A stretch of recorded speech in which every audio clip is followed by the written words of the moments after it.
When was Courtney Cox a typical Monica offset? Why did Lisa Kudrow hate her role in Friends? And what did Jennifer Aniston really think about her famous Rachel haircut? Hi, I'm Dylan. Let's start. Courtney Cox. Can you believe that Cox was initially bummed when she got the role of Monica instead of Rachel in Friends? She probably felt like a sidekick when Ross and Rachel's relationship took center stage in the show.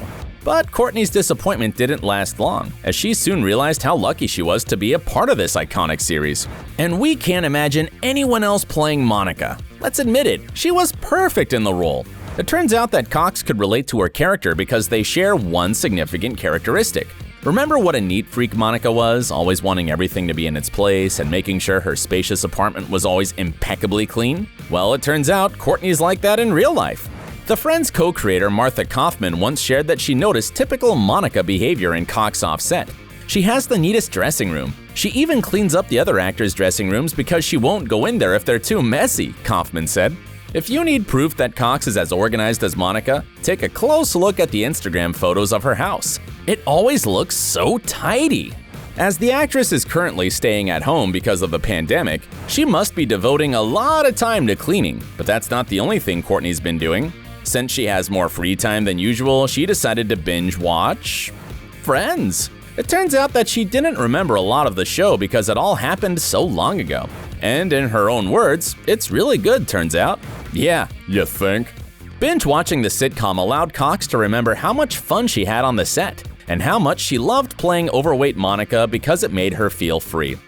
I could dance like you and just sit up and dance and have no problem at all. I did love it, the actress said to Ellen DeGeneres on her talk show. She's right, overweight Monica was precious, and we loved her too. Matthew Perry. He was such a great Chandler. And turns out, Perry didn't really have to act that much because he is so similar to his character. If there's an awkward pause at all in a conversation, I'll fill it as fast as I can with a joke, the actor once said. So yeah, Perry likes to tell sarcastic jokes, and he actually came up with quite a few gags for the sitcom. But the similarities don't end there.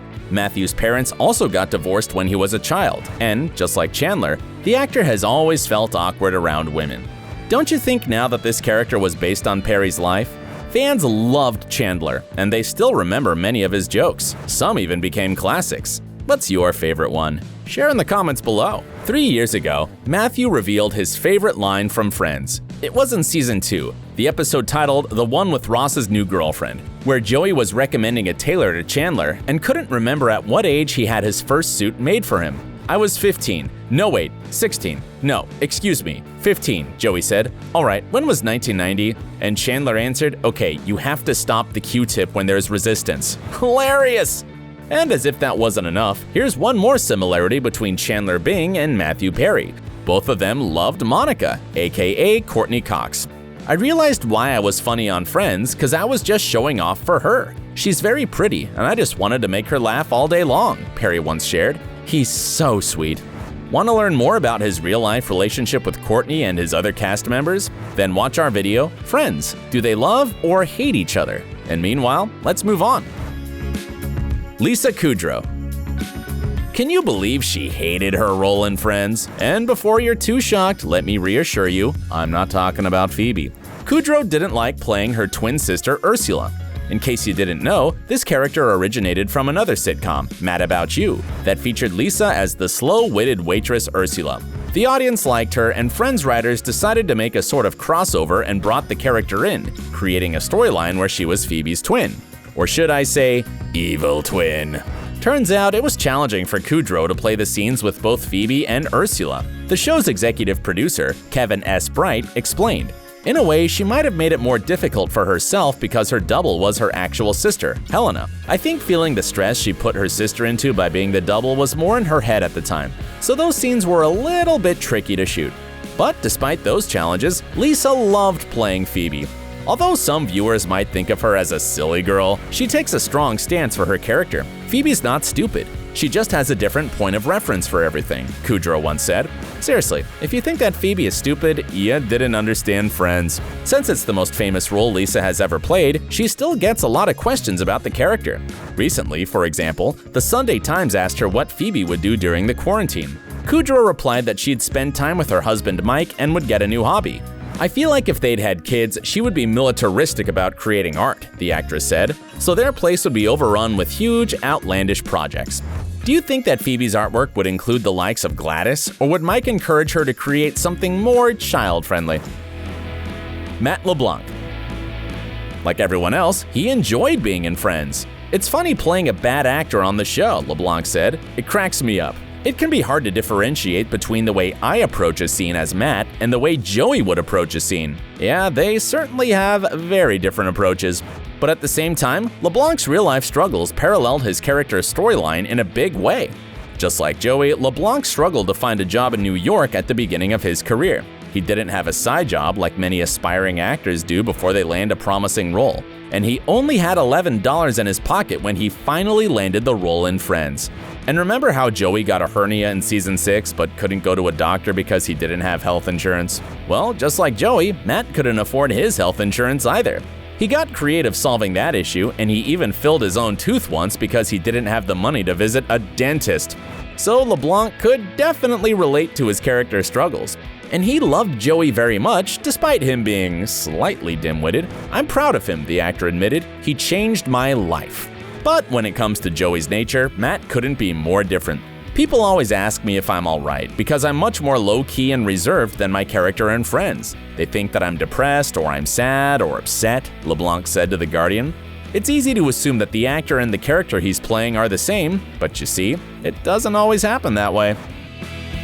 David Schwimmer.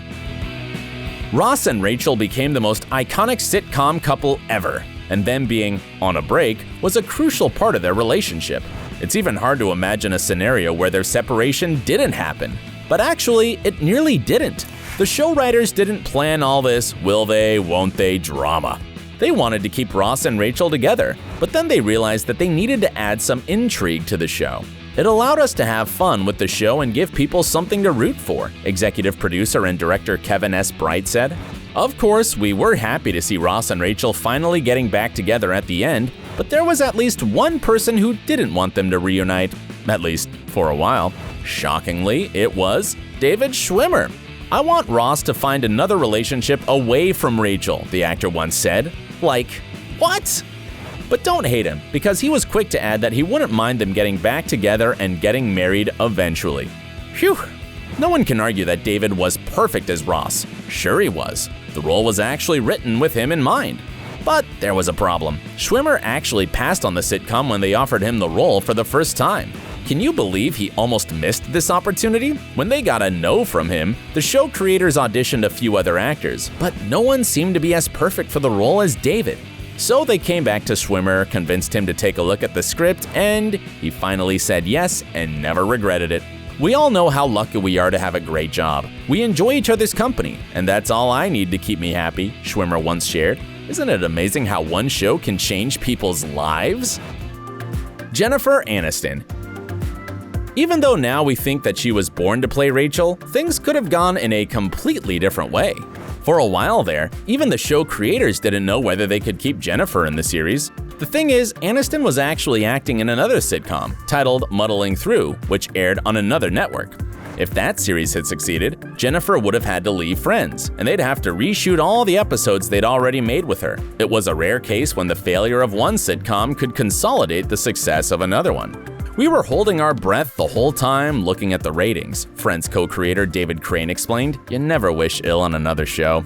Their prayers were heard, and the network canceled Muddled Through due to poor ratings, so Jen could keep on playing Rachel. And she loved the experience. Aniston quickly bonded with the whole cast, and they became friends in real life too. She admitted, "It's weird. The cast of Friends are almost closer to me than my own family." Recently, Jenifer shared that she especially loved the flashback episodes.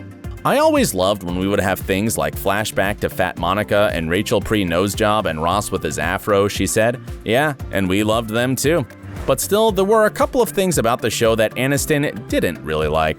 Surprisingly, one of them was the famous Rachel haircut created by celebrity hairstylist Chris McMillan. Although it inspired thousands of women all over the world to recreate it, Jenifer thought that it was the ugliest haircut she'd ever seen. And despite looking so simple and natural, it was also high maintenance. I'd curse Chris every time I had to blow dry, Aniston recalled. It took 3 brushes. It was like doing surgery. Another thing Jen hated about Friends was the Rachel and Joey romance plotline. Actually, both she and Matt LeBlanc detested it. When LeBlanc heard about this storyline, he immediately said Joey wouldn't do it. And Aniston believed that there could be no real love between the two, and their relationship could only be based on physical attraction. And after all, they were too good of friends to become involved romantically, weren't they? Did you root for Joey and Rachel, or have you always been a Ross and Rachel fan? And what else would you like to know about your favorite show? Share in the comments. Don't forget to subscribe to our channel and stay awesome. Thanks for watching.